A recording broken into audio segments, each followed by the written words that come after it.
Hello বন্ধুরা, good afternoon. আজকে আমি বানাচ্ছি চপ।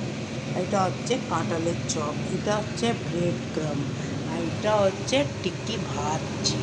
তো এইটা যে ব্রেড ক্রাম হচ্ছে এই টিক্কিতে লাগিয়ে লাগিয়ে ভাজছি আমি। এই দেখুন বন্ধুরা, এই টিক্কিটা নিলাম। এটা সেদিনকে আমি বানিয়েছিলাম কোফতা, মালাই কোফতা, তারই ব্যাটারটা বেঁচে গিয়েছিল।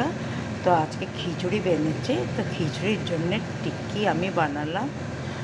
এই কটাই টিক্কি হয়েছে, যতজনা বাড়িতে আছে তাদের জন্য আমি টিক্কি বানাচ্ছি।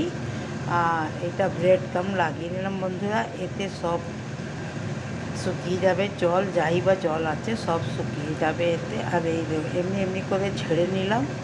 ঝেড়ে নেবার বাদে এই দেখুন বন্ধুরা, এই তেলেতে আমি দিয়ে দিলাম। এই টিক্কিটা একটা করে টিক্কি দিলাম আমি। এই দেখুন দ্বিতীয়টাও আমি এমনি করেই করছি, একটু ব্রেড ক্রাম লাগিয়ে নিচ্ছি। আমার ব্রেড ক্রামটা ব্রাউন হচ্ছে, ব্রাউন ব্রেডের হচ্ছে। আপনারা যদি হোয়াইট ব্রেডের খাচ্ছেন তো আপনারা হোয়াইট ব্রেডের বানিয়ে নেবেন। আর ব্যাটারগুলো যদি বেঁচে যায় এটা তারপরের দিন কাজে এসে যায়। তো এইটার টিক্কিটা আমি বানাচ্ছি বন্ধুরা। এই দেখুন আস্তে আস্তে করে এইটা ধীরে ধীরে আঁচে টিক্কিটা ভাজবো। এই দেখুন বন্ধুরা, কাঁঠালের চপ তৈরি আছে। এবার এটা খিচুড়ির সাথে বাচ্চাদেরকে দেবো, এরা খাবে। আপনারাও দেখে বলবেন কেমন হয়েছে।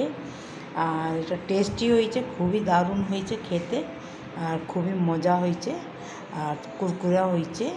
আর আপনারাও খেয়ে বলবেন কেমন হয়েছে। আমরাও খেতে যাচ্ছি বন্ধুরা। আপনাদের সাথে একটা ছোট্টখানা ভিডিওটা আমি শেয়ার করলাম সাথে। কোথা থেকে বলছেন আপনারা আমি কমেন্টস করে জানাবো। Thank you. আগামীকালে থ্যাংক ইউ বলছি আপনাদের সবাইকে আমার ভিডিও দেখার জন্যে, আর রিলের কমেন্টস করার জন্যে, আর লাইক করার জন্যে। Thank you very much.